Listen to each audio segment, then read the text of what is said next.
Study IQ IAS, आपका selection हमारा mission.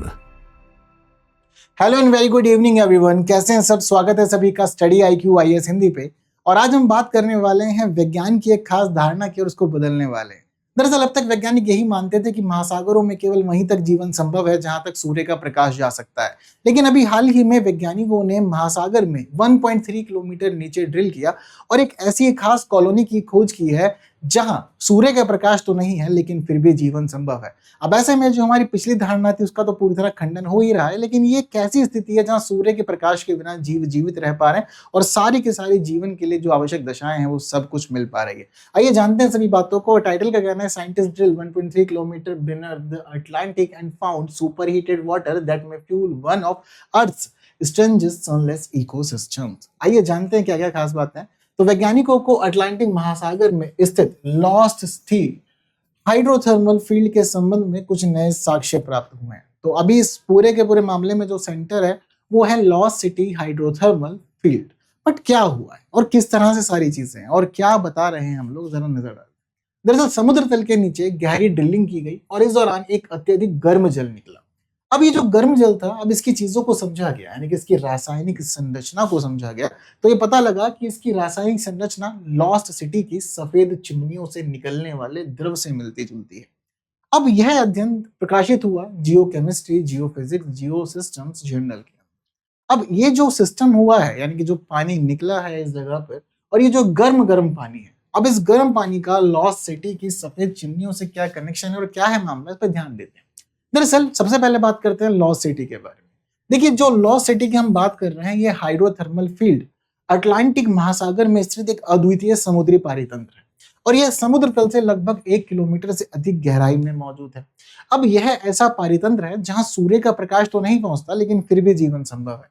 और इस दौरान यह क्षेत्र अपनी ऊंची सफेद कार्बोनेट चिमनियों के लिए बहुत ज्यादा ही प्रसिद्ध रहता है। और यहाँ इस जगह पर सूर्य के प्रकाश के बिना भी जीवन संभव बनाने में इन ऊंची सफेद कार्बोनेट चिमनियों का ही सबसे महत्वपूर्ण रोल होता है। तो इस अध्ययन का क्या उद्देश्य है? दरअसल वैज्ञानिकों ने यह बताया कि लॉस्ट सिटी की हाइड्रोथर्मल चिमनियों से निकलने वाले गर्म द्रव का स्रोत क्या है, ये मुख्य तौर पर इस बात को जानना चाहते थे। तो इस दौरान इन्होंने यह अनोखा समुद्री पारितंत्र हजारों वर्षों से कैसे सक्रिय बना हुआ है इस बात को जानने के लिए आगे कदम बढ़ाया।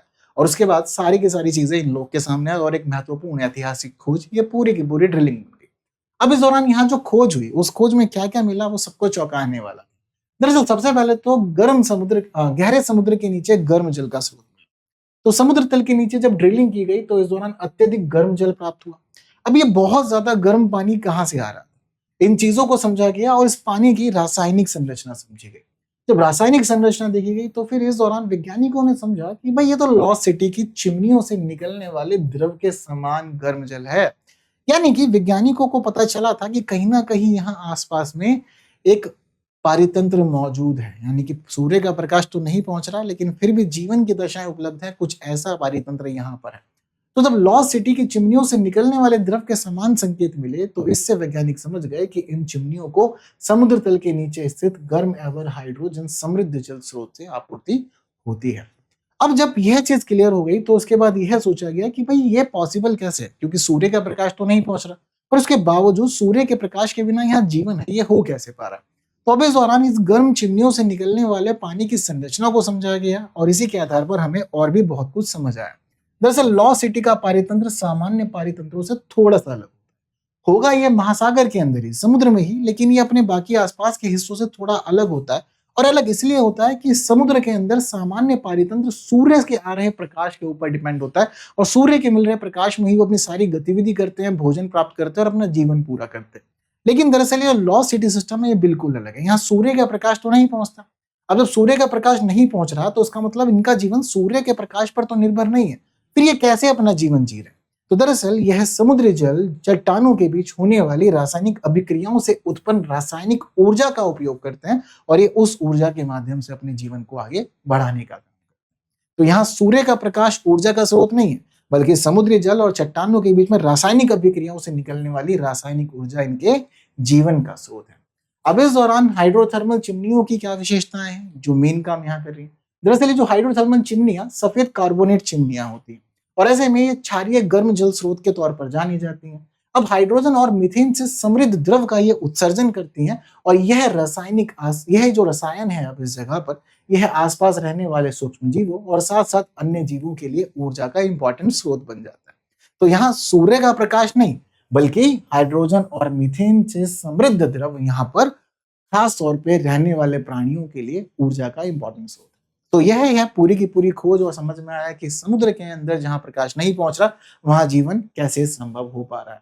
तो यहाँ जो मेन रोल है वो लॉस्ट सिटी में मौजूद चिमनियों का है और यही समुद्री पारितंत्र सारी एक्टिविटी कर रहा है। समुद्र जल और चट्टानों के बीच में रासायनिक अभिक्रियाओं से रासायनिक ऊर्जा उत्पन्न हो रही है और इसी से ही मिलजुल के सारा का सारा ये काम पूरा कर पा रहे हैं। हाइड्रोथर्मल चिमनियां, इस दौरान सफेद कार्बोनेट चिमनियां होती हैं, गर्म जल स्रोत होता है क्षारीय जल के मामले में, और हाइड्रोजन और मीथेन के समृद्ध द्रव का उत्सर्जन होता है और यहाँ के आसपास के सूक्ष्म जीव और अन्य जीव इसी ऊर्जा का इस्तेमाल करके अपना जीवन जीते हैं। तो एक बिल्कुल अलग सिस्टम जो अब तक वैज्ञानिकों की नजरों से छुपा हुआ था, कहीं दबा हुआ था, एक ऐसी खास स्थिति निकल के आई और हमारी विज्ञान की सामान्य धारणा से बिल्कुल विपरीत ही परिस्थिति हमें पता चली। तो वैज्ञानिकों के समक्ष इस दौरान बड़े प्रश्न क्या थे और ये क्या जानना चाहते थे? दरअसल वैज्ञानिक पहले से ये तो जानते थे कि चिमनियों से गर्म द्रव निकलता है, लेकिन इसी के साथ वैज्ञानिक यहाँ पर इस खास बात के पीछे पड़े हुए थे कि भाई ये जो गर्म द्रव है ये समुद्र तल के नीचे किस स्रोत से आ रहा है और इसके पीछे कौन कौन सी गतिविधि या फैक्टर जिम्मेदार है, ये उन सभी चीजों को समझना चाहते थे, जो कि इन्होंने इस पूरी की पूरी शोध में समझा।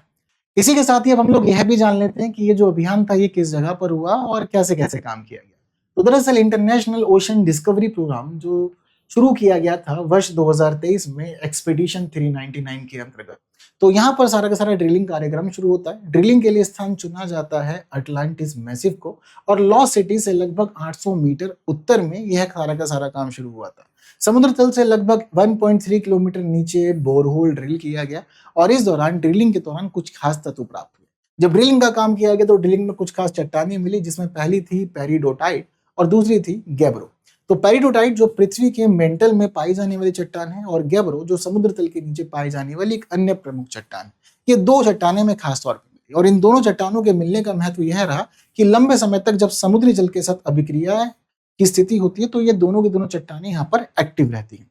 तो इन दोनों ही चट्टानों का बहुत महत्व है समुद्री अभिक्रियाओं के मामले में, क्योंकि दोनों ही चट्टानें लंबे समय तक समुद्री जल के साथ अभिक्रियाएं करती हुई आपको देखने को मिलती हैं और दोनों का इंपॉर्टेंट रोल है पृथ्वी के मामले में। तो ऐसे में जल के नमूनों का अध्ययन किया गया, जो खास पानी यहाँ निकल रहा था और बहुत ज्यादा गर्म पानी था। तो ड्रिलिंग के बाद विभिन्न गहराइयों से जल पंप किया गया, यानी कि जब एक जगह पर गर्म पानी मिला तो फिर अलग अलग और जगहों से भी इस दौरान यहाँ पर जल प्राप्त करने का काम हुआ। तो अलग अलग गहराइयों से जल प्राप्त हुआ और उन प्राप्त जल की रासायनिक संरचनाओं को समझा गया। तो समुद्र तल से लगभग 675 से 800 मीटर नीचे लगभग 80 जल प्राकृतिक फॉर्मेशन वाटर था और यह जल चट्टानों के भीतर प्राकृतिक रूप से प्रवाहित हो रहा था। तो यह ड्रिलिंग के दौरान प्रयुक्त जल नहीं था, बल्कि यह जल अपनी अलग अलग विशेषताओं के तौर पर जाना जा रहा था और प्राकृतिक रूप से यह पानी प्रवाहित हो रहा था। यानी कि ड्रिलिंग से निकलने वाला पानी अलग था, लेकिन जो प्राकृतिक रूप से प्रवाहित हो रहा था वह जल यहाँ पर पूरी तरह से विशेषताओं में भिन्न था। तो यही जो भिन्न जल था, इस भिन्न जल की ही सभी चीजों को कैप्चर किया गया, स्रोत को ढूंढा गया और तब जाकर यहाँ खास परिणाम प्राप्त हुए। हालांकि केवल और केवल यही नहीं, बल्कि इसके अलावा और भी कई तत्व प्राप्त हुए। दरअसल जल को जब समझा गया तो इसके अंदर अलग अलग तत्वों की खास मात्रा में, यानी कि लिथियम, रुबिडियम, सीजियम और स्ट्रोंटियम, ये वो सारे तत्व हैं जो हमें इस जल में प्राप्त हुए। और ये तत्व ऐसे खास तत्व हैं जो उच्च तापमान वाली चट्टान जल अभिक्रियाओं के दौरान इकट्ठा होते हैं। तो उसका मतलब यहाँ पर पता चलता है कि तापमान उच्च रहा था, इसीलिए हमें ये वाले तत्व देखने को मिल रहे हैं। अब इसी के साथ यहाँ जब इन सभी चीजों को समझ लिया गया तो वैज्ञानिकों ने खास अनुमान लगा के बताया कि दरअसल जल ने कम से कम 300 डिग्री सेल्सियस तापमान पर चट्टानों के साथ में अभिक्रियाएं की थी, जो कि अपने आप में बहुत ज्यादा है। अब यद्यपि नमूना संग्रह के समय बोरहोल ठंडा हो चुका था, लेकिन उसकी रासायनिक संरचना पूर्व में अत्यधिक तापमान की पुष्टि करती, यानी कि अभी तक तो बोरहोल शांत था, ठंडा हो चुका था, लेकिन ये समझ आ रहा था कि वो पहले बहुत ज्यादा टेम्परेचर पर गर्म हो चुका है, इसीलिए उसके पास एक खास नेचर है। अब अत्यधिक तापमान की पुष्टि तो हो गई थी, अब यहाँ पर लॉस्ट सिटी से कैसे संबंधित रहा? तो दरअसल प्राप्त जल की रासायनिक संरचना लॉस्ट सिटी के वेंट से निकलने वाले द्रव से अत्यधिक समान पाई गई और इसलिए फिर संकेत मिला कि दोनों का स्रोत समान हो सकता है और इसी के बाद यहाँ पर चीजों को पूरी तरह से कंफर्म किया गया। अब इस दौरान इस खोज का अपने आप में बहुत ज्यादा महत्व है। पहला महत्व इस मामले में कि पृथ्वी पर हमारे जीवन की समझ अब और ज्यादा अच्छी हो जाएगी, क्योंकि पहले जो चीजें हम केवल सूर्य के प्रकाश को जोड़कर देखा करते थे, अब पता चल रहा है कि सूर्य के प्रकाश के बिना भी एक जीवन संभव है और पृथ्वी की गहराइयों में भी बहुत सारी चीजें देखी जा सकती। तो अध्ययन बताता है कि रासायनिक ऊर्जा पृथ्वी की सतह के नीचे कैसे संचरित होती है और साथ ही बिना सूर्य के प्रकाश वाले क्षेत्रों में कैसे जीवन संभव है। हाइड्रोजन का विशेष महत्व हमें देखने को मिल रहा है, क्योंकि चट्टान एवं जल की अभिक्रिया से बनने वाला हाइड्रोजन सूक्ष्म जीवों के लिए प्रमुख ऊर्जा का स्रोत बन जाता है। प्रारंभिक पृथ्वी पर जीवन की स्थिति भी समझ में आ रही है और अरबों वर्ष पहले पृथ्वी पर प्रारंभिक जीवन किन परिस्थितियों में विकसित हुआ था, वो चीजें यहाँ से कंफर्म होती हैं। और बाह्य अंतरिक्ष में जीवन की संभावनाएं भी हम यहाँ से लगा सकते हैं कि भाई इस दौरान सौरमंडल के अन्य समुद्री दुनियाओं में बर्फीली सतहों के नीचे भी कुछ खास संभावित पारिस्थितिकी तंत्र हो सकते हैं जहां पर जीवन होगा। आने वाले समय में जब सबूत मिलेंगे तो उसको और अच्छे से कंफर्म किया जा सकेगा। लेकिन महत्व के साथ साथ इस शोध की कुछ सीमाएं भी हैं, जैसे कि नमूनों का मिश्रण। तो देखो, जल के अंदर नमूने दरअसल ड्रिलिंग के कुछ दिनों बाद लिए गए हैं, तो पानी अन्य स्रोतों से भी मिक्स हुआ होगा, इसकी भी संभावना है। तो ऐसे में समुद्री जल, मीठा जल और ड्रिलिंग फ्लूइड ये सब आपस में मिक्स हो गए थे।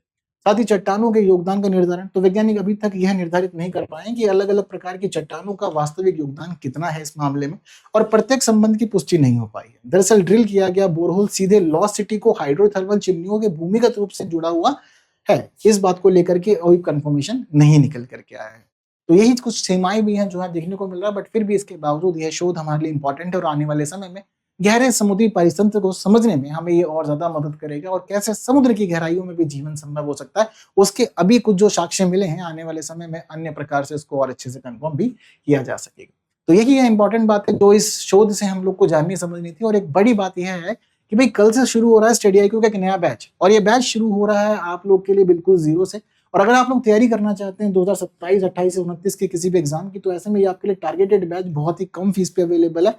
इस दौरान स्मार्ट मॉडल पे आपको मिलेंगे सारी क्लासेस, 1000 से अधिक घंटे की क्लासेस रहेंगी, जहां आपके लिए पहले बेसिक फिर एडवांस कवर कराया जाएगा, सारा सिलेबस कवर होगा, current affair, CSAT, answer writing की क्लासेस भी आपको मिलेंगी। मेंटरशिप की सुविधा भी रहती है, 1-to-1 मेंटरशिप है, ताकि आपकी छोटी बड़ी समस्याओं का समाधान किया जा सके। असेसमेंट्स आपको तैयारी में आगे बढ़ने में मदद करते हैं, रिवीजन आपकी नॉलेज को कंसोलिडेट करता है और टेस्ट आपको मदद करते हैं इवैल्यूएट करने में। इसके साथ ही 18+ बुक्स का सेट मिलता है जो आपकी तैयारी को और अच्छा बनाता है। तो बस अब ज्वाइन कर लेना है कल से शुरू होने वाला बैच, ताकि तैयारी अच्छे चलती रहे। तो KL लाइव करना है कोड यूज, ताकि आप डिस्काउंट ले सको और कम से कम फीस पे आपको एडमिशन मिल जाए। और साथ ही साथ आप लोगों की फीस भी रिफंड हो सकती है अगर आप लोग प्रीलिम्स क्लियर करेंगे आने वाला। तो तैयारी होनी चाहिए जोर शोर से स्टडी IQ की टीम के साथ, और समय बहुत कम है, कल से शुरू हो रहा है नया बैच। बाकी आप जुड़ सकते हो मेरे साथ अलग अलग प्लेटफॉर्म पे, मैं सभी जगह अवेलेबल हूँ। क्लासेस की PDF आपको मिल जाएगी टेलीग्राम चैनल पे भी। तो QR कोड स्कैन करके मेरा नाम सर्च करके भी आप यहाँ पर पहुंच सकते हो। ऑलराइट, सो आज के लिए फिलहाल इतना ही, यही था सब कुछ जानने समझने के लिए। तो फिलहाल आज के लिए दीजिए मुझे विदा। Thank you so much, see you soon, जय हिंद। स्टडी IQ IAS, आपका सिलेक्शन हमारा मिशन।